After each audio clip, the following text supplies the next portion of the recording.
Eh bien, bonjour à toutes et à tous, c'est Météo37, j'espère que vous allez bien en tout cas.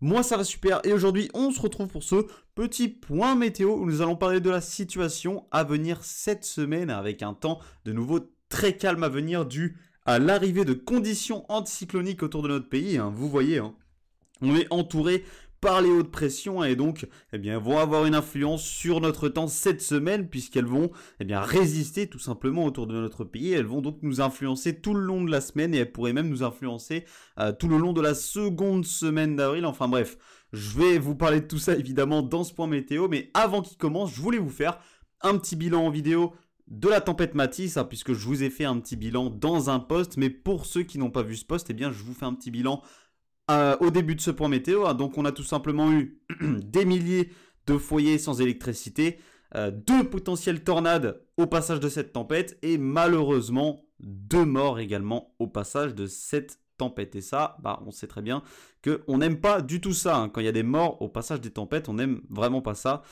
Mais malheureusement, il y a eu 2 morts. Alors, c'est très souvent pour la même raison, c'est à cause de la chute d'arbres sur des véhicules. C'est d'ailleurs très très souvent comme ça malheureusement dans les tempêtes. La plupart des morts sous les tempêtes, c'est à cause de chutes d'arbres, tout simplement, sur des véhicules. Donc toutes mes condoléances évidemment à leur famille. En tout cas, je vous avais dit dans mon point météo jeudi, juste avant la tempête, que il fallait faire attention déjà à ce qui allait se passer sur les côtes évidemment, mais je vous avais dit que cette dépression n'avait pas seulement été nommée tempête par rapport à ce qui allait se passer sur les côtes, mais aussi par rapport à ce qui allait se passer dans les terres, surtout par rapport au ciel de traîne très très actif que nous allions avoir. Eh bien tout s'est vérifié vendredi. On a eu la plupart des rafales, même la majeure partie des rafales tempétueuses dans les terres au final. Les seules rafales tempétueuses qu'on a eues sur les côtes, c'est les 146 km/h dans le Finistère et les 142 à Barfleur. Sinon, tout le reste des rafales tempétueuses ont eu lieu dans les terres.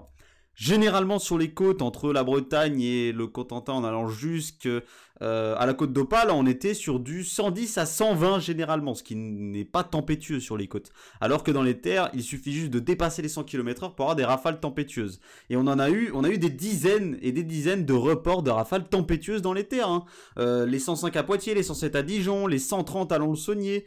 Voilà, j'en oublie énormément. On a eu 130 également dans le département du Nord. Enfin bref, on a eu énormément de rafales tempétueuses à l'intérieur des terres bretonnes, en Bourgogne, en Centre-Val de Loire, dans le Poitou, dans le Nord-Est, sur le Nord. Enfin bref, on a eu énormément de rafales tempétueuses. Le record absolu du Mont-Saint-Vincent qui a été pulvérisé, 152 km/h au Mont-Saint-Vincent. Donc voilà, cette tempête a finalement été nommée tempête, surtout par rapport finalement à ce qui se passait dans les terres au passage du ciel de traîne.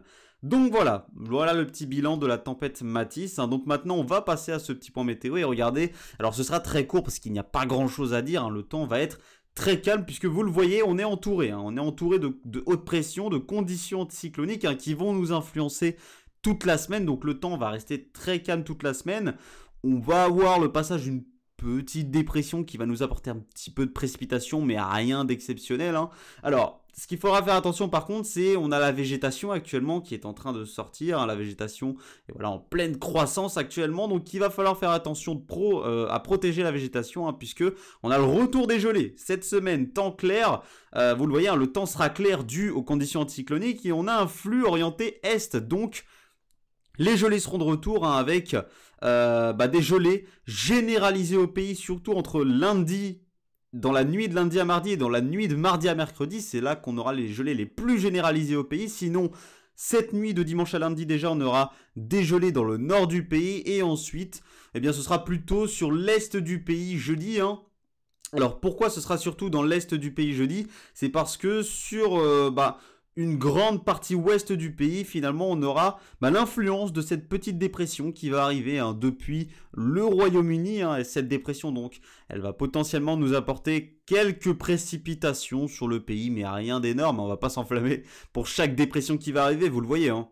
C'est une petite dépression à 1015, elle n'est pas creuse, elle va seulement nous apporter quelques précipitations, rien de plus. Donc voilà, une petite dépression classique comme on peut tout le temps en avoir au printemps finalement. Donc voilà. Sinon, excusez-moi pour ça. Hop, je remets ça.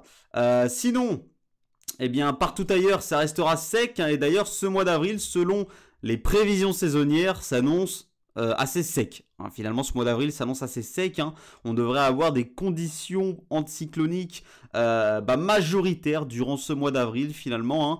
Alors, il faudra surveiller le passage de petites gouttes froides qui pourraient nous apporter quelques précipitations, mais rien d'énorme. Hein. On sera surtout entouré de haute pression et de conditions anticycloniques, et ces gouttes froides n'y changeront malheureusement pas grand-chose. Hein. Et donc, eh bien, ce mois d'avril, comme je vous l'ai dit, devrait se retrouver assez sec. Alors, ce ne sera pas durable hein, sur des mois comme on a pu en avoir ces dernières années. Non, là, ce serait, alors selon les prévisions saisonnières, encore une fois, hein, seulement ce mois d'avril qui serait sec, et ensuite on pourrait avoir un retour en force de l'instabilité et des précipitations et de l'humidité à partir du mois de mai, hein, avec les paramètres qui semblent très positifs pour ce mois de mai, hein, et qui semblent très positifs pour potentiellement avoir un mois de mai orageux. Donc on en reparlera évidemment durant ce mois d'avril, mais en tout cas, voilà, ce mois d'avril sec, hein, ces conditions sèches ne vont pas perdurer sur des mois, en tout cas selon les prévisions saisonnières, et ça c'est une très bonne nouvelle. Ce mois de mars, lui, il finit humide, hein, évidemment, un mois de mars 2023 historique dont on se souviendra, hein, au niveau des orages surtout. Il a été historique évidemment. Il finit en apothéose avec la tempête Matisse. Hein, donc on a eu plusieurs coups de vent et la tempête Matisse durant ce mois de mars. On a eu des séquences orageuses historiques durant ce mois de mars. Et donc un mois de mars qui finit sur une note positive, hein, avec un mois humide. Pas trop doux non plus. On n'est pas sur des excédents énormes durant ce mois de mars au niveau de la douceur. Hein. Alors c'était quand même assez doux, mais on n'a pas eu des plus 2 d'excédent. Voilà, c'est ça que je veux dire, des 2,5 plus 3 non plus, mais voilà. Donc voilà, il finit sur une note très positive ce mois de mars. Hein. Alors ce mois d'avril par contre sera malheureusement certainement plus sec que la normale, et ensuite on surveillera hein, l'arrivée du mois de mai avec un possible retour en force de l'instabilité. Mais en tout cas, pour ce mois d'avril, malheureusement, il y aura certainement moins de points météo puisque le temps sera beaucoup plus calme. En tout cas, merci à tous d'avoir suivi ce point météo. Et dernière chose, avant de finir ce point météo, ça va peut-être me permettre, hein, ce temps calme, hein, de pouvoir commencer ma petite série questions-réponses dont je vous avais parlé dans un post. Hein, je vous avais demandé de me poser vos questions et j'y répondrai en vidéo. Eh bien, cette série va sûrement pouvoir commencer durant ce mois d'avril puisque le temps sera en globalité assez calme et ennuyant. Merci à tous d'avoir suivi ce point météo. On se retrouve très bientôt pour un nouveau point météo. C'était Météo 37. Bye tout le monde.